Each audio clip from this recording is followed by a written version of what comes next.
blocked by silt and water. But 5 hours after the alarm was raised, contact was made, and soon the 11 cavers, some scouts from Essex and a group from London University, were brought out safely. Which led to one of the most complex and rescue operations ever mounted in the West Country. One of the rescue coordinators described the expedition as foolhardy after 11 cavers had been trapped by floodwater for more than 12 hours.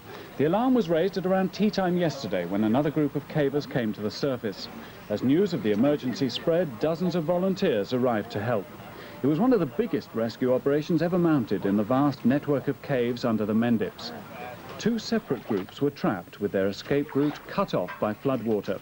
Rescuers went down repeatedly to try to find a way through.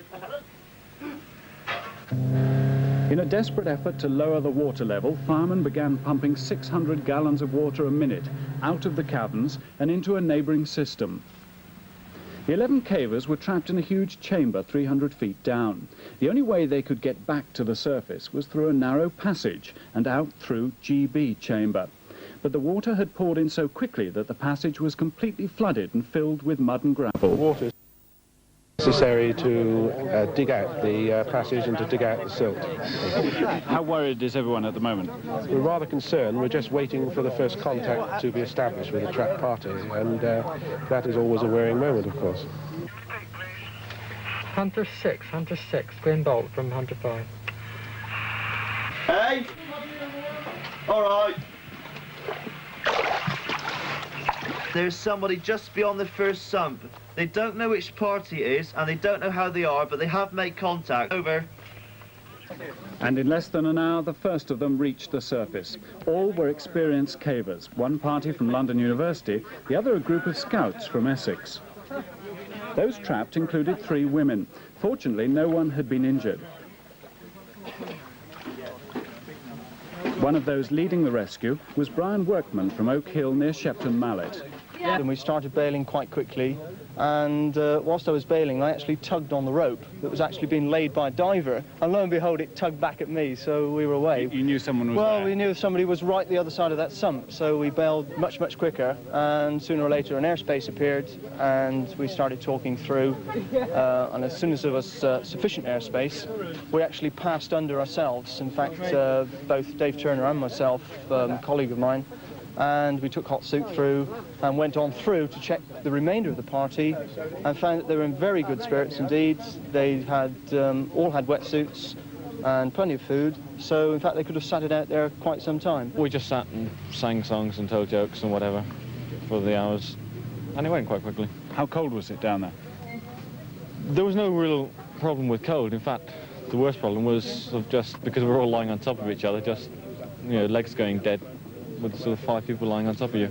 They were in considerable danger had in fact the rain continued as much as we'd had earlier on today, and if we hadn't have got the services of the fire service here with their pumps, because they really did make the difference. That was essential, getting the water out? It really was, because the water just went out. It was like pulling the plug out. It just went straight down. But a happy ending? Very happy indeed, yes. We wish, well, in fact we wish they all end this way, but we wish they didn't happen. It's perhaps not the time to ask, but should you have gone down? Yeah, no question whatsoever. It was the first time in 14 years that these particular chambers had flooded, but local cavers said afterwards that because of the heavy rain, no one should have ventured into the section where the 11 were trapped. A total of 70 people, half of them firemen, were involved in the long, costly rescue, with, this time, a happy ending. A marvellous effort. Wore the right equipment and took some food with them. They were immediately given hot soup and sandwiches. They're all experienced potholers and scrambled to higher ground when they realised what was happening. There they huddled together to keep warm and ate chocolate, confident in the knowledge that help was on the way. The Venture Scouts went straight back to Essex despite being exhausted, but the 4 geography students stayed the night at the home of David Allen, who lives at Long Ashton near Bristol. After just a few hours' sleep, they were packing up their equipment, ready for the trip back to London. No one was put off by the experience, and David explained how they kept up their spirits. Well, there was a lot of singing and telling jokes. In fact, one of the chaps went back and he told us that he couldn't hear anything because we were laughing too much and making too much noise. And in fact, time went quite quickly, actually, when all 11 of us were together. Looking back on it now, wasn't it a little foolhardy to go down in the caves with so much rain about? Well, not at all. It wasn't really the rain that caught us out. The volume of water didn't increase that much. It was because the sump blocked and, of course, all the dry passages then filled up with water. Were you frightened at any time? No, not at all, really.